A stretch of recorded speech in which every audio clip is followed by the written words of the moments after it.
नमस्कार।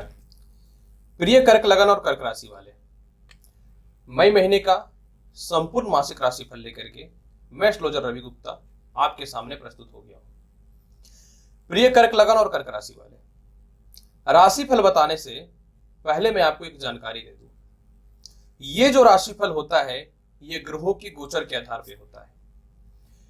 कोई जरूरी नहीं है कि राशिफल आपके जीवन में 100% मैच कर जाए, क्योंकि हर इंसान की अपनी एक पत्रिका होती है और उस पत्रिका के दशा के अनुसार भी आपको अपने जीवन में फल प्रदान होता है।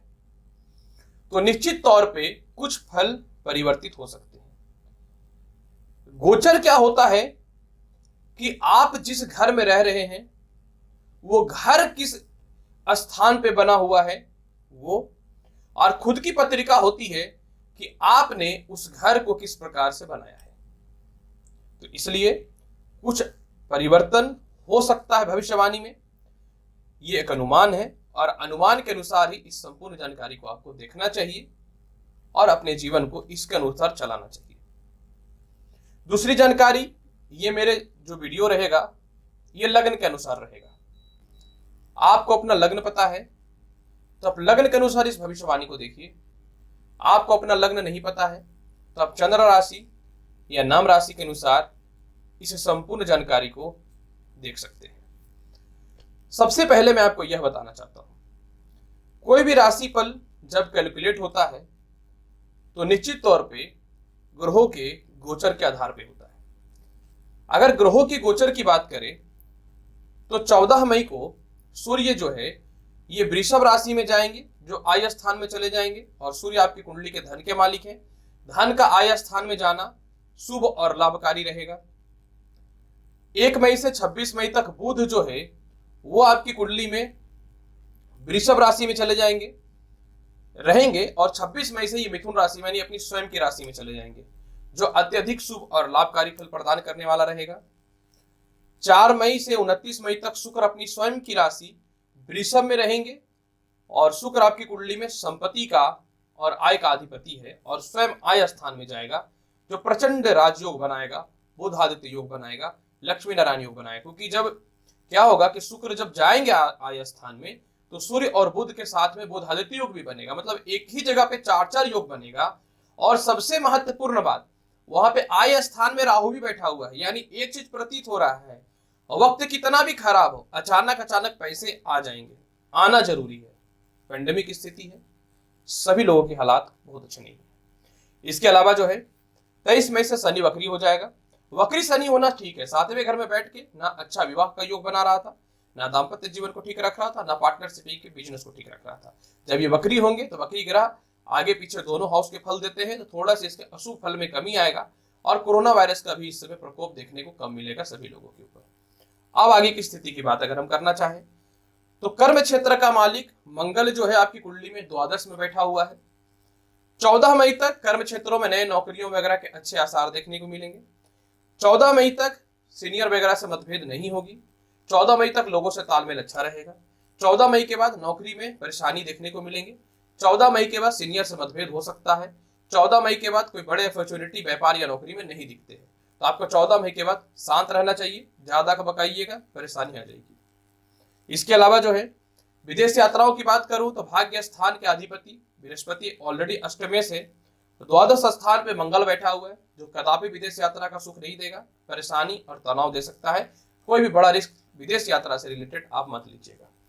इसके अलावा सरकारी कामकाज से रिलेटेड व्यक्तियों के लिए, पॉलिटिक्स से रिलेटेड कर्म क्षेत्रों के लिए, डॉक्टर से रिलेटेड कर्म क्षेत्र लोगों के लिए, कपड़े से रिलेटेड, कांच की वस्तुओं से रिलेटेड, मेडिकल इक्विपमेंट से रिलेटेड लोगों के लिए सूर्य 14 मई के बाद बहुत लाभकारी फल देगा, और उससे पहले भी 14 मई से पहले भी उठ चुके हैं, तो कहीं से भी कमी नहीं करने वाला है। जो व्यक्ति खेलकूद से रिलेटेड है, प्रशासनिक है या सेना से रिलेटेड है, इंजीनियरिंग या इलेक्ट्रॉनिक्स काम से रिलेटेड है, प्रॉपर्टी के काम से रिलेटेड है, आप लोगों के लिए पूरे महीने का हाल बहुत अच्छा नहीं रहने वाला है। सावधानी रहना चाहिए, परेशानी आ सकती है। जो व्यक्ति फैशन डिजाइनिंग, मीडिया का line, beauty parlour and spa, restaurant से रिलेटेड कर्म क्षेत्रों में है, इंश्योरेंस से रिलेटेड कर्म क्षेत्रों में है, वृषभ राशि में चले जाएंगे 4 मई से शुक्र, वहां पे बैठा हुआ है राहु, संघर्ष, स्ट्रगल देखने को मिलेगा, परेशानी हो सकती है। स्पिरिचुअल के काम से रिलेटेड, धर्म क्षेत्र के काम से रिलेटेड, इसके अलावा जो है खाद बीज के काम से रिलेटेड, वकालत के काम से रिलेटेड यानी जुडिशियल से रिलेटेड, कृषि कर्म क्षेत्रों से रिलेटेड, बहुत हद तक आयुर्वेदिक कर्म क्षेत्र वालों से रिलेटेड, सीएस यानी फाइनेंस वाले लोगों के लिए समय बहुत बढ़िया नहीं रहेगा, सावधान रहना चाहिए। जो व्यक्ति मैनेजमेंट से रिलेटेड है, अकाउंटिंग से रिलेटेड है, वक्ता या प्रवक्ता है, सुपरवाइजर है, आप लोगों के लिए पूरे महीने का समय बहुत बढ़िया रहेगा। अचानक उन्नति और सफलताएं देखने को मिलेंगी। प्रॉपर्टी से रिलेटेड कर्म क्षेत्र वालों के लिए बड़े बड़े कह सकता हूं मैं कि इंडस्ट्री से रिलेटेड कर्म क्षेत्र वालों के लिए पूरे महीने थोड़ा सा स्ट्रगल, परेशानी रहेगा, लेकिन 23 मई के बाद ज्यादा परेशानियों का सामना करना पड़ेगा। 23 मई तक तो हालात ऐसे ही ठीक ठाक ही रहेंगे। अगर मैं बात करूं दाम्पत्य जीवन और लव रिलेशनशिप की, स्पष्ट तौर पे 23 मई के बाद दाम्पत्य जीवन सुधरेगा, लव रिलेशन भी सुधरेगा। 23 मई के बाद जो है विवाह के लिए अच्छे रिश्ते आएंगे। हालांकि 14 मई को जब बृहस्पति चले जाए, माफ करिएगा, 14 मई को जब सूर्य चले जाएंगे आय स्थान यानी वृषभ राशि में, तो विवाह के लिए अच्छे अच्छे रिश्ते आएंगे, पारिवारिक तालमेल अच्छे हो जाएंगे, वाणी पे सुधार हो जाएगा, पैसे भी आपके बचने लगेंगे, परिवार के पास फंसे हुए पैसे भी निकल जाएंगे, लव रिलेशन भी ठीक हो जाएगा, बहुत बढ़िया रहेगा 14 मई के बाद। छोटे भाई बहनों से और बड़े भाई बहनों से रिश्ते पूरे महीने कहीं से भी खराब नहीं रहने वाला है। रिश्तेदारों से भी पूरे महीने रिश्ते बहुत ही अच्छे रहेंगे। सरकारी कामकाज के लोगों से भी रिश्ते आपके बहुत ही बढ़िया रहने वाले हैं पूरे महीने, और साथ में रिश्तेदारों के पास फंसे हुए पैसे भी निकल जाएंगे। प्रॉपर्टी विवाद की संभावनाएं भी निश्चित तौर पे, स्पष्ट तौर पे दिख रहा है कि आपके पूरे महीने बहुत ही अच्छे रहने वाले हैं। इसके अलावा जो है माता पिता और संपत्ति की बात करें, माता पिता और संपत्ति से जो है निश्चित तौर पे लाभ का योग बनेगा। पूरे महीने माता पिता का स्वास्थ्य भी ठीक रहेगा। संपत्ति से रिलेटेड किसी प्रकार की कोई बाधाएं नहीं रहेंगी। आप चाहे तो परचेज कर सकते हैं, चाहे तो पैसे बचा सकते हैं, लेकिन इतने पैसे रहेंगे कि कोई दिक्कत नहीं है। लेकिन देखिए यहाँ पे एक परेशानी स्पष्ट तौर पे मैं बता दूं कि एक तो पंचम हाउस में केतु बैठा हुआ है, और 14 मई तक जो है निश्चित तौर पे थोड़ा सा संतान का अस्वस्थता, संतान से मतभेद, थोड़ी पेट की समस्याएं आपको देखने को मिल सकती है। तो जो ऑलरेडी कंसीव किए हुए संतान, आपको 14 मई तक बचना चाहिए, किसी भी हाल में बड़ा रिस्क नहीं लेना चाहिए। 14 मई के बाद इस प्रकार की समस्याएं दूर हो जाएंगी। इवन के लॉटरी सट्टा जुआ का भी लाभ देखने को मिलेगा। उच्च शिक्षा के योग भी देखने को मिलेंगे। कोई बड़े यूनिवर्सिटी वगैरह में एडमिशन वगैरह कराना चाहते हैं तो उससे रिलेटेड कुछ अच्छी संभावनाएं हो सकती हैं। हालांकि देखिए सारे तो बंद ही हैं, ये तो वैश्विक महामारी है, तो क्या करें, आपको तो जीना इसी में है। अब इसको तो हम लोग छोड़ नहीं सकते हैं कि मैं ये बोल दूंगा ये मिलेगा वो मिलेगा। यहाँ कोरोना से सब घर पे बैठे हुए हैं। एक अनुमान है कि इतना स्थितियों में ठीक हो सकता है।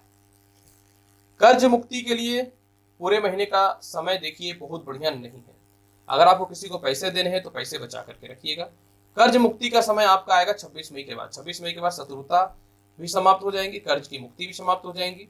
हेल्थ इशू भी जो चल रहे हैं, निश्चित तौर पे आपका जो है हेल्थ इशू तो ठीक हो जाएगा। हालांकि एक चीज यहाँ पे यह भी है कि 4 मई के बाद हेल्थ में सुधार देखने को मिलेंगे, लेकिन 23 मई के बाद जो भी गले में रिलेटेड परेशानी, पैरों में कष्ट, पेट की समस्याएं जो चल रही हैं, सभी चीजें ठीक हो जाएंगी, ये स्पष्ट तौर पे दिख रहे हैं। उपाय के तौर पे पूरे महीने हनुमान चालीसा का पाठ अवश्य कीजिए, क्योंकि देखिए मंगल खराब है। मंगल खराब रहेगा तो पेट की प्रॉब्लम और बॉस से और सीनियर से मतभेद तो करा देगा। इसके अलावा जो है आप पूरे महीने शिव चालीसा का पाठ करिए। चंदन, केसर और हल्दी का तिलक अवश्य लगाइए। बृहस्पति को बल देना बहुत जरूरी है। प्रिय कर्क लगन और कर्क राशि वाले, मई महीने का संपूर्ण राशिफल मैंने आपके सामने प्रस्तुत किया है। उम्मीद करता हूं बताई गई जानकारी से संतुष्ट होंगे। आप मेरे चैनल पे नए हैं, चैनल को लाइक करिए, शेयर करिए, सब्सक्राइब करिए। मैं एस्ट्रोलॉजर रवि गुप्ता आऊंगा अगली वीडियो में और महत्वपूर्ण और ज्ञानवर्धक जानकारी के साथ। तब तक के लिए नमस्कार।